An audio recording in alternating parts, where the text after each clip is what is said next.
भी शिक्षार्थियों और दर्शकों का पुनः इस कार्यक्रम में स्वागत है। हम लोग बात कर रहे थे रेडियो के विभिन्न गुणों के बारे में और हम लोगों ने बात करी थी कि किस प्रकार से रेडियो एक सशक्त माध्यम के रूप से हमारे मन मस्तिष्क में चित्रों को बनाता है और देखने की क्षमता पैदा करता है।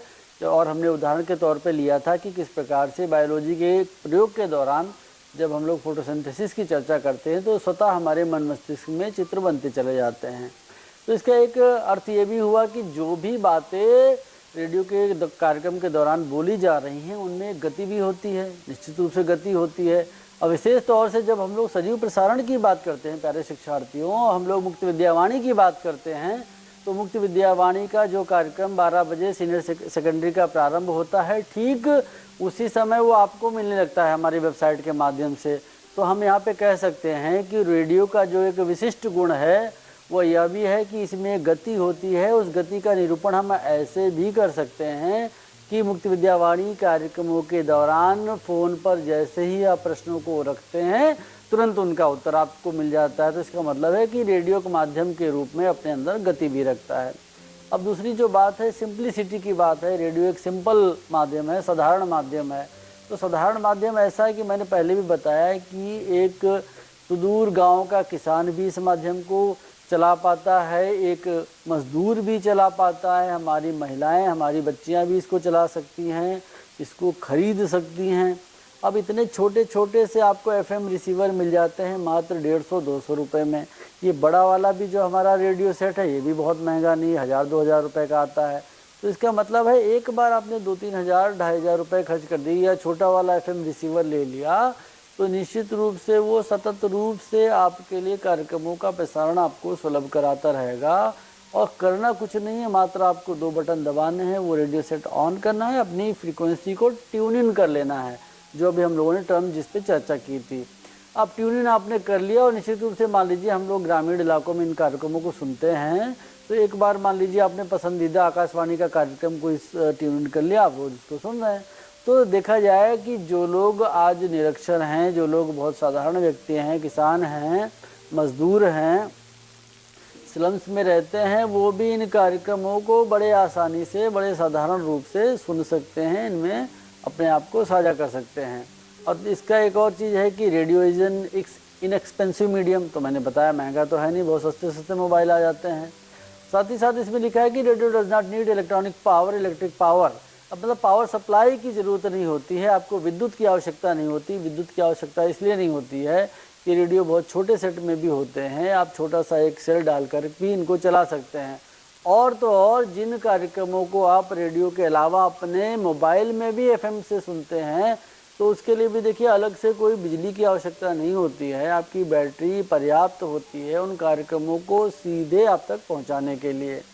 अब एक और इसका यह है उदाहरण कि एक जो रेडियो सेट है उसका रिसीवर बड़ा पोर्टेबल होता है। पोर्टेबल की बात ये रही कि जैसे कि ये रेडियो सेट है ये भी बड़ा पोर्टेबल है, ये भी आप कहीं लेके जा सकते हैं। मोबाइल पे जो आपका एफएम रिसीवर है वो तो पोर्टेबल है, हमेशा आपकी जेब में रहता है। आपकी कार में जो एफएम रिसीवर लगा है, शॉर्टवेव रिसीवर लगा है, वो भी पोर्टेबल है, वो आपके साथ साथ घूमता है। तो इस माध्यम का जो सबसे बड़ा जो कैरेक्टरिस्टिक्स है, जो सबसे बड़ा जो गुण है कि ये इसकी पोर्टेबिलिटी है कि आप इसको लेकर के कभी भी कहीं भी आ जा सकते हैं, निर्बाध रूप से अपना काम करते हुए इसके प्रसारणों को सुन सकते हैं और उन कार्यक्रमों को सुनने के दौरान आपको कोई बाधा नहीं आएगी, आप अपना काम सुचारू रूप से करते रहेंगे। जब कभी भी आपको लगे कि यह कार्यक्रम मेरे लिए नहीं है या मेरी अभिरुचि के अनुरूप नहीं है तो उसको आप परिवर्तित करके दूसरे स्टेशन पर भी जा सकते हैं। मान लीजिए कि हम लोग बहुत सारे कार्यक्रमों को अलग अलग चैनलों पर प्रसारित करते हैं, तो एक चैनल आपको पसंद नहीं आता तो आप दूसरे पर भी जंप करके जा सकते हैं। और इसके लिए आपको बहुत ज़्यादा ये नहीं है कि बहुत ज़्यादा पढ़ा लिखा होने की आवश्यकता नहीं है। देखिए रेडियो की एक अच्छी विशेषता है कि ये सीधे सीधे हमारी श्रवण इंद्रिय पर प्रभाव डालती है। इसका मतलब हम कानों के माध्यम से जो चीज़ें समझते हैं उनको, उन संकेतों को समझने का प्रयास करते हैं, उन संगीत का आनंद लेने का प्रयास करते हैं या जो सूचनाएं हमको मिली हैं उनका अनुकरण का प्रयास करते हैं। तो इसका मतलब है कि बहुत ज़्यादा पढ़ा लिखा होने की आवश्यकता भी नहीं है, बहुत ज़्यादा लिटरेट होने की आवश्यकता नहीं है रेडियो कार्यक्रमों को सुनने के लिए। तो ये बहुत सारे रेडियो के गुण हैं जिनको कि हम लोग और आगे से विस्तार में समझने का प्रयास करते हैं। आप देख रहे हैं स्क्रीन पे लिखा है radio is the best medium of entertainment. It provide healthy entertainment to the listeners. अब हम लोग ने पहले भी चर्चा की है कि रेडियो एक ऐसा माध्यम है जो हमको मनोरंजन भी प्रदान करता है। अब मनोरंजन प्रदान करता है और जो मनोरंजन लिसनर्स के लिए सदैव उपलब्ध भी रहता है और एक हेल्दी एंटरटेनमेंट भी मिलता है। जैसे मैंने पहले बताया कि रेडियो के माध्यम से हम लोग लोक संगीत का भी प्रसारण करते हैं, विभिन्न बोलियों में भी कार्यक्रमों का प्रसारण करते हैं। अब आप जानते हैं कि भारत एक विविधताओं वाला देश है। यहाँ पे हर 250 किलोमीटर के बाद में कहते हैं कि भाषा और बोली में विभिन्नता आ जाती है। तो उन विभिन्नताओं को अगर आप लोग उन लोक कलाओं को साथ में रखते हुए कार्यक्रमों का निर्माण करते हैं तो निश्चित रूप से उस क्षेत्र विशेष के श्रोताओं के लिए लगता है कि उनके लिए कार्यक्रमों का निर्माण किया गया है। तो ऐसे श्रोतागण निश्चित रूप से उन कार्यक्रमों में जुड़ते हैं जिनको कि यह महसूस हो जाए कि ये कार्यक्रम हमारे लिए बनाए गए हैं। अब एक दूसरा इसका जो गुण है कि there is a plenty of music of different types available to the people. ये मैंने पहले भी बताया कि जितने भी हमारे क्षेत्रीय संगीत हैं, अब आप चले जाइए आसाम, वहाँ का चाहे बिहू हो, बिहू में जो आप गाना कर रहे हैं, नाच रहे हैं वो हो, या उत्तर प्रदेश आ जाइए तो यहाँ का आल्हा गायन हो, उसको भी आप सुन सकते हैं। आप किसी भी क्षेत्र का कोई भी गायन हो, भोजपुरी गाने हो, तमिलनाडु के जो गाने हैं, संगीत है वो हो, सितार वादन हो, इसका मतलब है समग्र रूप से रेडियो एक ऐसा माध्यम है जो अपने अंदर सभी चीज़ों को समाहित करते हुए अपने एक विशेष डाइवर्स श्रोताओं तक पहुंचने का प्रयास करता है और सशक्त रूप से पहुंचता है। क्योंकि हम पहले भी बता चुके हैं कि इसको सुनने के लिए आपको कोई विशेष उपकरण नहीं चाहिए, एक रेडियो सेट से आपका काम चल जाता है। और एक इसमें बात कही गई है the popular types of music are classical, light devotional, folk and film music. तो इस पर हम लोग थोड़ी सी ये चर्चा कर लेते हैं। कई बार जब हम लोग सोचते हैं कि मैं एक करियर के रूप में ऑल इंडिया रेडियो ज्वाइन करूंगा, एक उद्घोषक, एक अनाउंसर के तौर पे अपने आप को स्थापित करूंगा, तो हम लोग पहले भी आपको बताते रहें कि आपको एक तो सबसे पहले अच्छा पढ़ने की आदत होनी चाहिए, अच्छा साहित्य पढ़ने की आदत होनी चाहिए। रोज़ आप 10-20 पन्ने पढ़ेंगे तो आपके जो शब्दकोश है उनका एक विस्तार होगा, आपको समझ अच्छे से आएगी। उस समझ, उस ज्ञान के अनुरूप आप अपने आप को ढाल पाएंगे। तो जो इसमें लिखा हुआ कि क्लासिकल, तो जो हमारा जो क्लासिकल संगीत है उसके लिए भी हम लोग रेडियो को एक माध्यम के तौर पर स्थापित करते हैं। तो एक बार आप लोग स्क्रीन पे देखिए, जैसा कि लिखा है the popular types of music are classical, light devotional, folk and film music. अब आजकल तो हम लोग देखते हैं कि हम लोग मुख्य रूप से फिल्म म्यूज़िक सुनते हैं। जो हमारे युवा वर्ग हैं, जो हमारे किशोर वर्ग हैं, वो फिल्म म्यूज़िक के ऊपर में रहते हैं। लेकिन जब हम लोग लोक कलाओं की बात करते हैं, लोक संगीत की बात करते हैं और ऑल इंडिया रेडियो के परिप्रेक्ष्य में बात करते हैं, तो हम लोग ये जानने का प्रयास करते हैं कि किस प्रकार से जो शास्त्रीय संगीत है और लाइट क्लासिकल मतलब अल्प शास्त्रीय संगीत है, डिवोशनल यानी भक्ति संगीत है, फोक संगीत है यानी कि लोक संगीत है, जो मैंने आल्हा का भी उदाहरण दिया था अभी यहाँ पे, उनका महत्व तो आज कहीं ना कहीं कम अवश्य होता जा रहा है। लेकिन हमको यह प्रयास करने की आवश्यकता है प्यारे शिक्षार्थियों कि उन जो लोक संगीतों का, उन भक्ति संगीतों का महत्व कम ना होने पाए। और जिस शास्त्रीय संगीत को सीखने के लिए सुदूर विदेशों से भी लोग आते हैं, शिक्षार्थी विद्यार्थी आते हैं और भातखंडे विद्यालय जैसे विद्यालयों में प्रवेश लेकर के उसको आगे बढ़ाते हैं, उनका महत्व खत्म नहीं होना चाहिए।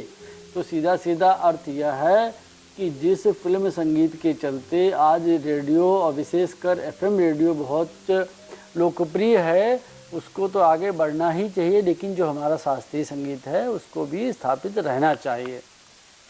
तो ये बहुत सारी बातें हम लोगों ने कर ली हैं रेडियो की, रेडियो ब्रॉडकास्ट की, रेडियो में जो टर्मिनोलॉजी होती है उसकी बात कर ली, रेडियो की शक्तियों की बात कर ली, उसके अंतर्गत कौन कौन व्यक्ति काम करते हैं ऐसी भी हम लोग को चर्चा कर सकते हैं। तो कहीं ना कहीं कुछ सीमितताएँ भी होती होंगी रेडियो ब्रॉडकास्ट के दौरान। अगर एक अच्छा माध्यम है तो कहीं ना कहीं तो कोई कमी होगी। तो हम लोग जो हमारे सेल्फ लर्निंग मटेरियल में लिखा हुआ है कि कुछ इसकी जो सीमाएं हैं, जो इसकी लिमिटेशंस हैं रेडियो ब्रॉडकास्ट की, उस पर भी हम लोग चर्चा कर सकते हैं। अब हम लोग यहाँ पे जैसे लिखा है कि radio broadcast is a one chance medium. अब वन चांस मीडियम क्या है? देखिए, मैंने पहले भी बताया कि जब 11 बजे मुक्त विद्यावाणी पर हमने कार्यक्रम प्रसारित किया तो वह कार्यक्रम एक बार ही प्रसारित हुआ। आप सुन पाए नहीं सुन पाए, आप अपनी प्रतिभागिता उसमें दे पाए नहीं दे पाए, आपके ऊपर निर्भर है। तो कहीं ना कहीं रेडियो की एक सीमितता तो है कि ये वन चांस मीडियम है, लेकिन जब इसी रेडियो कार्यक्रम को आप रिकॉर्ड कर लेते हैं और ऑडियो के रूप में प्रस्तुत करते हैं तो इसको बहुत बार सुना जा सकता है, आपकी इच्छा के अनुसार सुना जा सकता है। कई बार सुनते हुए आप इसको गहन अध्ययन भी कर सकते हैं, जैसा कि हम आपसे अनुरोध भी करते हैं कि NIOS का जो सेल्फ लर्निंग मटेरियल है, जो स्वाध्ययन सामग्री है, उसके कंटेंट को जो हमने ऑडियो फॉर्म में बनाया है उसको आप बार बार सुनेंगे तो वो आपको याद हो जाएगा। तो एक तो इसकी लिमिटेशन ही हुई कि ये एक वन चांस मीडियम है। दूसरा, आप देख रहे हैं स्क्रीन पे कि लिखा है कि radio has no visual images. तो एक जो ये है कि radio has no visual images, इसका अर्थ है कि रेडियो में विशेष रूप से अपने कोई चित्र नहीं होते हैं। तो चित्र तो ना होने का सवाल ही नहीं है, क्योंकि चित्र इसलिए भी नहीं क्योंकि ये श्रव्य माध्यम है, आप श्रवण इंद्रिय के माध्यम से इसको सुनते हैं। तो जो कार्यक्रम आप श्रवण इंद्रिय के माध्यम से ही सुन रहे हैं तो उसमें चित्र तो होने का सवाल नहीं है। लेकिन हमने यह भी बताया है कि radio creates visuals through words. Radio शब्दों के माध्यम से आपके मन मस्तिष्क में चित्रों का निर्माण करता है। जैसे कि अगर हम बात यहाँ पे होली की करें, खाली होली शब्द बोलते ही आपके मन मस्तिष्क में विभिन्न प्रकार के रंगों का चित्रण हो जाता है। तो हम कह सकते हैं कि रेडियो पर बोले गए शब्द से ही हम चित्रों का निर्माण कर पाते हैं, और ये जो इसकी सीमितता है इसको यहाँ पे थोड़ा नज़रअंदाज किया जा सकता है। आगे बढ़ते हुए हम देखते हैं कि इस पर लिखा है message on the radio are easily forgotten.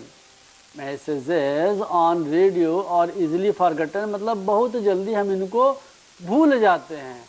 तो भूल जाने का मतलब ये है कि या तो हमने ढंग से उनको सुना नहीं है, और क्योंकि यह रेडियो प्रसारण था एक बार ही हुआ तो निश्चित रूप से भूल जाने का चांस भी बनता है।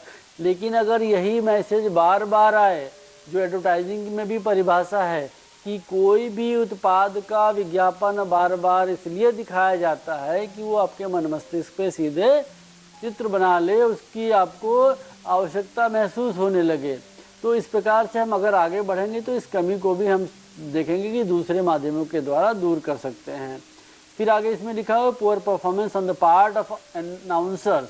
कई बार अनाउंसर्स जो है अच्छा परफॉर्म नहीं कर पाते हैं, तो वो भी एक सीमितता हो सकती है रेडियो की। कि मान लीजिए उत्तर भारत के कार्यक्रम में आपने दक्षिण भारत का दक्षिण भारतीय भाषा जानने वाला कोई अनाउंसर बैठा दिया है तो वो आपके लिए अच्छे कार्यक्रम शायद ना दे पाए। तो इन सब चीज़ों से हमको बचते हुए जो रेडियो की सीमितता हैं उनको दूर करने का प्रयास करना चाहिए।